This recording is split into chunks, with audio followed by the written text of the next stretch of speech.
Hello friends, welcome to IIC. This is Naresh Raj. In this series, we are discussing on the previous year questions discussion. Okay, तो इसमें हम वही सारे question discussion कर रहे हैं जो प्रीवियस ईयर एग्जाम में आ चुके हैं. तो देखिए स्टार्ट करते हैं. सबसे पहला क्वेश्चन है number of valence electron in the germanium. Germanium में कितने वैलेंस इलेक्ट्रॉन होते हैं? सिलिकॉन के 14, जर्मेनियम का 32. एटॉमिक नंबर कितना होता है? सिलिकॉन का 14, जर्मेनियम का होता है 32. तो इसको कैसे डिवाइड कर सकते हैं? इसको इस तरीके से, जिसका कितना है, जैसा कि आप लोग यहाँ पर देखिए जर्मेनियम का 32 दिखाया गया है. तो इसकी जो आउटर मोस्ट सेल में है कितने वैलेंस इलेक्ट्रॉन, वह इलेक्ट्रॉन्स होते हैं जो किसी एटम की आउटर मोस्ट सेल में जितने इलेक्ट्रॉन होंगे वो उसके क्या होंगे? वैलेंस इलेक्ट्रॉन होंगे. तो जैसा आप लोग जानते हैं कि इसका कितना है? 32 एटॉमिक नंबर है. तो इसको किस तरीके से डिवाइड कर सकते हैं? 2, 8, 18 एंड 2, 8, 18 एंड 4, यानी कि फर्स्ट ऑर्बिट में 2 एंड सेकंड में 8 एंड थर्ड में 18 एंड नेक्स्ट में 4. आप इस फिगर में देखिए कि यहाँ पर फर्स्ट में कितना दिखाया गया है? 2, 1 एंड 2, ये 1 एंड 2 एंड नेक्स्ट में कितना है? 8. देखिए 1, 2, 8 एंड अनदर नेक्स्ट में कितना है? 18 थर्ड ऑर्बिट में एंड नेक्स्ट अनदर जो आउटर मोस्ट सेल है उसमें कितना है? देखिए 4 है. 1, 2, 3 और यहाँ पर 4. यहाँ पर ये क्या है कि आउटर मोस्ट सेल में जर्मेनियम के कितने होते हैं? 4 एटम्स होते हैं, सॉरी इलेक्ट्रॉन्स होते हैं. तो इसका क्या है? बी होगा. नेक्स्ट क्या है? Which of the following is true related to the application of Hall effect, यानी कि हॉल इफेक्ट के बारे में पूछा गया. सबसे पहले मैं आप लोगों को बताना चाहूँगा हॉल इफेक्ट क्या होता है. जब हम किसी करंट कैरिंग कंडक्टर को मैग्नेटिक फील्ड में रखते हैं तो उसमें क्या होता है? एक मैग्नेटिक फील्ड डेवलप होता है जो क्या करता है कि जो ऑलरेडी वहाँ पर मैग्नेटिक फील्ड प्रोड्यूस इंस्टॉल्ड है या फैला हुआ है उससे जो ये क्रिएटेड, जिस कॉइल में करंट फ्लो होने के बाद जो नया मैग्नेटिक फील्ड क्रिएट हो रहा है, ये दोनों में क्या होता है? एक अट्रैक्शन होता है और ये क्या करते हैं? एक दूसरे को पर एक फोर्स अप्लाई करते हैं. जो फोर्स कहलाता है वो लॉरेंट्ज फोर्स कहलाता है. जैसा आप लोग इस फिगर में देखिए कि ये जो आप लोगों को दिखाया गया है करंट कैरी कंडक्टर की प्लेट है. ये देखिए करंट कैरिंग कंडक्टर की प्लेट है. इस पर मैंने क्या किया है कि एक बैटरी से करंट सप्लाई लगाई है जिससे क्या होगा? इसमें करंट फ्लो होगी और जब करंट फ्लो होगी तो इसमें क्या होगा? एक मैग्नेटिक फील्ड प्रोड्यूस होगा. और एक मैंने क्या किया? एक मैग्नेट ली है नॉर्थ एंड साउथ पोल की. ये क्या कर रही है? एक ऑलरेडी यहाँ पर मैग्नेटिक फील्ड को अवेलेबल कराए हुए हैं. तो इसका मैग्नेटिक फील्ड और इस कॉइल में करंट फ्लो होने से प्रोड्यूस हुआ मैग्नेटिक फील्ड जब एक दूसरे के परस्पर पास में आते हैं तो एक दूसरे ये करते हैं, एक फोर्स को डेवलप करते हैं जो क्या कहलाता है? लॉरेंट्ज फोर्स कहलाता है. तो इसी को हम क्या कहते हैं? जो वो कहलाता है, वो क्या कहता है? हॉल वोल्टेज कहलाता है. VH बराबर IB upon Q and D. तो ये क्या कहलाता है? एक हॉल इफेक्ट कहलाता है. अब ये पूछ रहा है कि जो हॉल इफेक्ट है वो निम्न में से किससे संबंधित है? तो to find the type of semiconductor और एन टाइप सेमीकंडक्टर. ये पूछ रहा है कि application of Hall effect. Hall effect के क्या एप्लीकेशन हैं? इससे हम क्या करते हैं कि सेमीकंडक्टर के टाइप्स को मेजर कर सकते हैं और टू मेजर कंडक्टिविटी, यानी कि दोनों ही सही है. इसके थ्रू हम क्या कर सकते हैं? इसका जो होल कोएफिशिएंट होता है RH, वो क्या होता है? कंडक्टिविटी के इनवर्सली प्रोपोर्शनल होता है सिग्मा के. तो ये क्या है कि हॉल इफेक्ट जो है टाइप्स ऑफ सेमीकंडक्टर को भी बता सकता है और क्या करता है? कंडक्टिविटी को भी मेजर कर सकता है.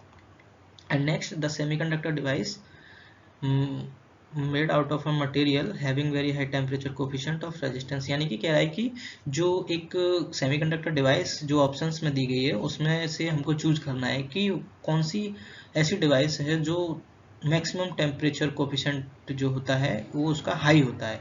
तो देखिए ट्रांजिस्टर का नहीं होता है, वेरिस्टर का नहीं होता है, थायरिस्टर का नहीं होता है, थर्मिस्टर का. थर्मिस्टर क्या होता है कि एक टेम्परेचर, थर्मिस्टर के बारे में थोड़ा सा सुन लीजिए. थर्मिस्टर क्या होता है? Thermal plus register. एक ऐसा रजिस्टर जिसका रेजिस्टेंस जो है वो किस पर डिपेंड कर रहा है?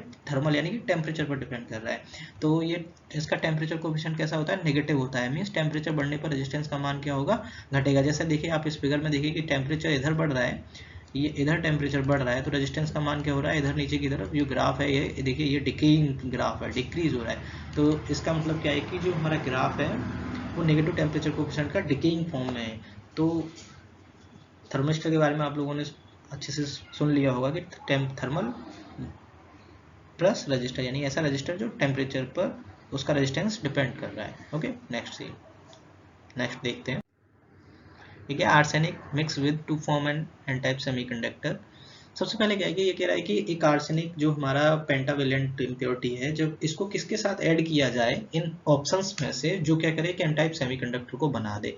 देखिए फास्फोरस, एल्युमिनियम और ये गैलियम, ये क्या है, ये डोपिंग मटेरियल्स हैं, नॉट अ सेमीकंडक्टर। जब हम आर्सेनिक को, जो पेंटावेलेंट इम्प्योरिटी को, हम इसमें मेनली बात कर रहे हैं एन टाइप सेमीकंडक्टर की, तो मैं एन टाइप सेमीकंडक्टर पे बात करूंगा कि जब हम एक पेंटावेलेंट इम्प्योरिटी को जब हम सिलिकॉन या जर्मेनियम के साथ मिक्स करते हैं तो क्या करता है, एक एन टाइप सेमीकंडक्टर को फॉर्म करता है। तो इसमें क्या है कि हमारा जर्मेनियम वाला ऑप्शन सही होगा। यहाँ पर देखिए एक आर्सेनिक है, इसमें क्या है, सिलिकॉन के साथ इसको मिक्स किया गया है, और ये यहीं पर अगर सिलिकॉन और जर्मेनियम दोनों क्या है, ये सेमीकंडक्टर है, इनकी जो आउटर मोस्ट में ऑर्बिट्स में जो इलेक्ट्रॉन है, 4 इलेक्ट्रॉन है, ये क्या करते हैं, पड़ोस वाले जो इम्प्योरिटी है उसके 4 इलेक्ट्रॉन से क्या करते हैं, कोवेलेंट बॉन्ड बना लेते हैं। एंड देन इस तरीके से जो पेंटावेलेंट इम्प्योरिटी में क्या होता है कि 5 वेलेंट, यानी कि 5 उसके जो वेलेंसी इलेक्ट्रॉन होते हैं वो 5 होते हैं, 4 जो होते हैं वो पड़ोस वाले एटम से वो कोवेलेंट बॉन्ड बना लेते हैं, और जो एनोदर एक बनता है, एक्स्ट्रा मिलता है 5 में से, वो क्या करता है, इसमें नंबर ऑफ इलेक्ट्रॉन्स की जो क्वांटिटी है उसको इंक्रीज कर देता है। इसी तरीके से ये क्या करता है, एन टाइप सेमीकंडक्टर बन जाता है। और इसके बारे में मैं डिस्कशन करूंगा अपने बेसिक इलेक्ट्रॉनिक्स की सीरीज में अच्छे से सेमीकंडक्टर के बारे में। यहाँ पर मैं आप लोगों को थोड़ा सा आइडिया दे रहा हूँ कि क्वेश्चन किस तरीके से है और किस तरीके से इसका तोड़ है, और कैसे इस तरीके से हम आराम इजीली इसको कर सकते हैं। मतलब जो भी टॉपिक्स आएगा मैं थोड़ा उसके बारे में बेसिक बेसिक बताता चलूंगा और उसके क्वेश्चंस को क्लियर कर दूंगा आप लोगों का। मैक्सिमम आप लोगों का जो डाउट है जो उस टॉपिक से बेसिक है वो आपको यहीं क्लियर हो जाएगा। ये देखिए next, eight much lower temperature semiconductor, इसका मतलब है कि जो जो हमारा सब लोअर टेम्परेचर पे सेमीकंडक्टर किसकी तरह बिहेव करेगा, जब इसकी 3 प्रॉपर्टी होती हैं, absolute zero temperature, room temperature and. Absolute zero temperature पे क्या होता है कि हमारा सेमीकंडक्टर जो होता है वो इंसुलेटर की तरह बिहेव करता है, और रूम टेम्परेचर पर स्लाइटली कंडक्टर की तरह बिहेव करता है। तो इसमें हम लोगों को पूछा गया है कि at much lower temperature semiconductor behave as a insulator, क्योंकि इसमें टेम्परेचर को जो है वो फिक्स नहीं किया गया है।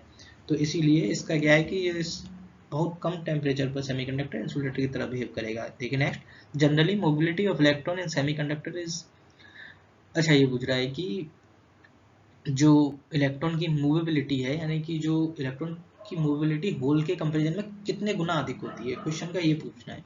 तो हमेशा याद रखिए कि इलेक्ट्रॉन की मूवेबिलिटी जो होती है होल से 3 गुना ज़्यादा होती है। इसका बी आंसर सही होगा। ठीक, इलेक्ट्रॉन की मोबिलिटी होल से 3 गुना ज़्यादा होती है। अच्छे से सुनिए इस चीज़ को।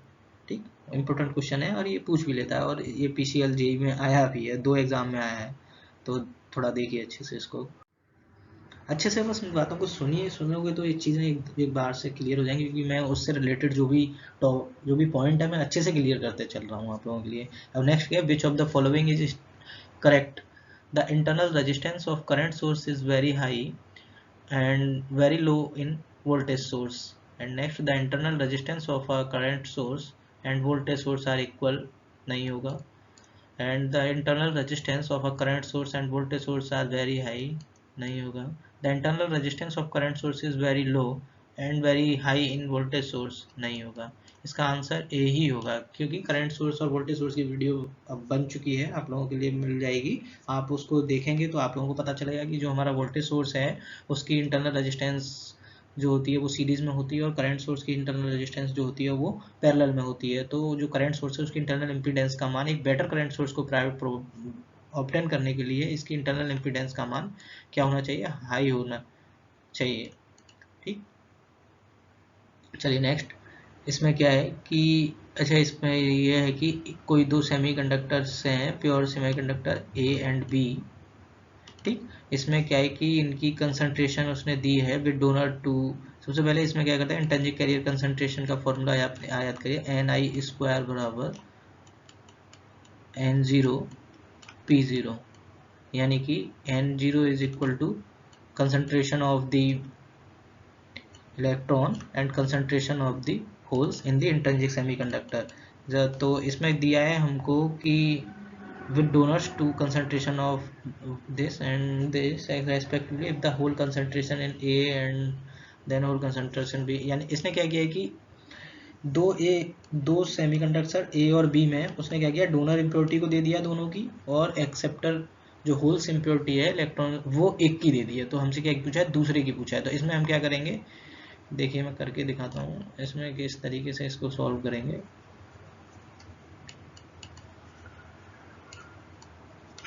देखिए जैसे, तो इसमें हम क्या कर सकते हैं कि N0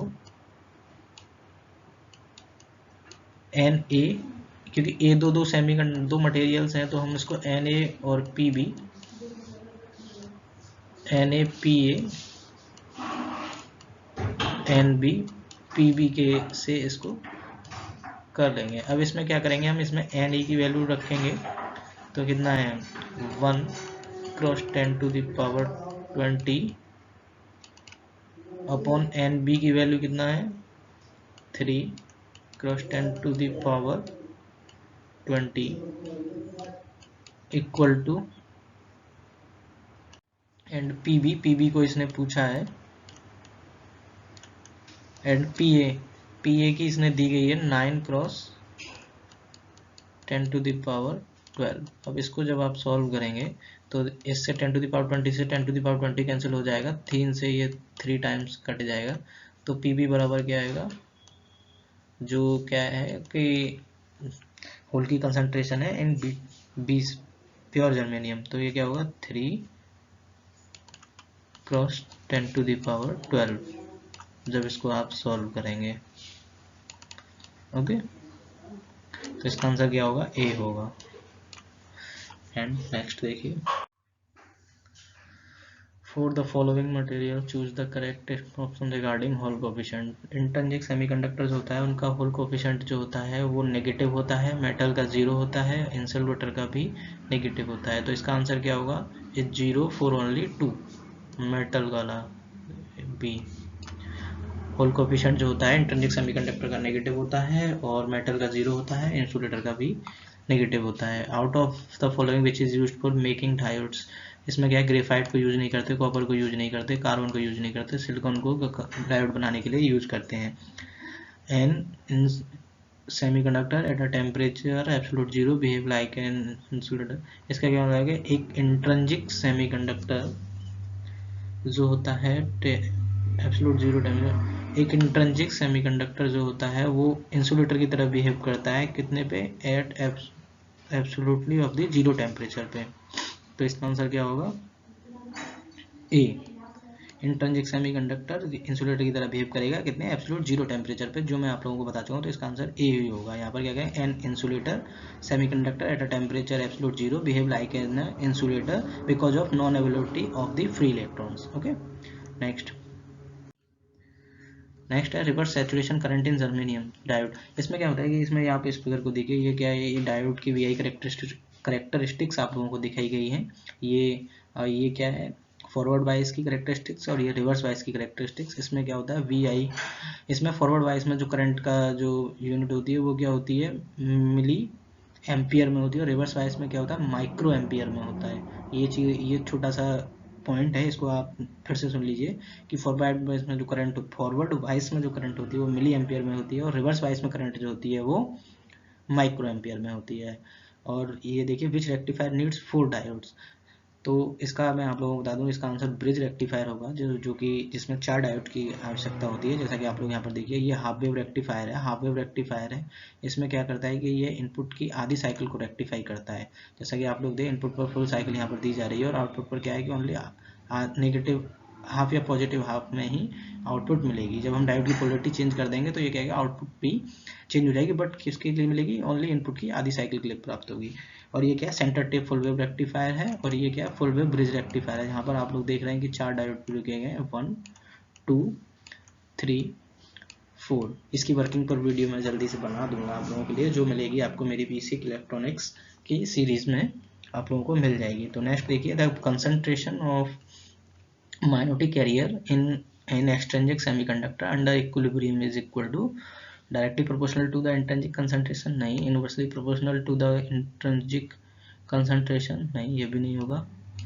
and directly proportional to the doping concentration, नहीं, ये भी नहीं होगा। Inversely proportional to the doping concentration, इसका आंसर डी होगा।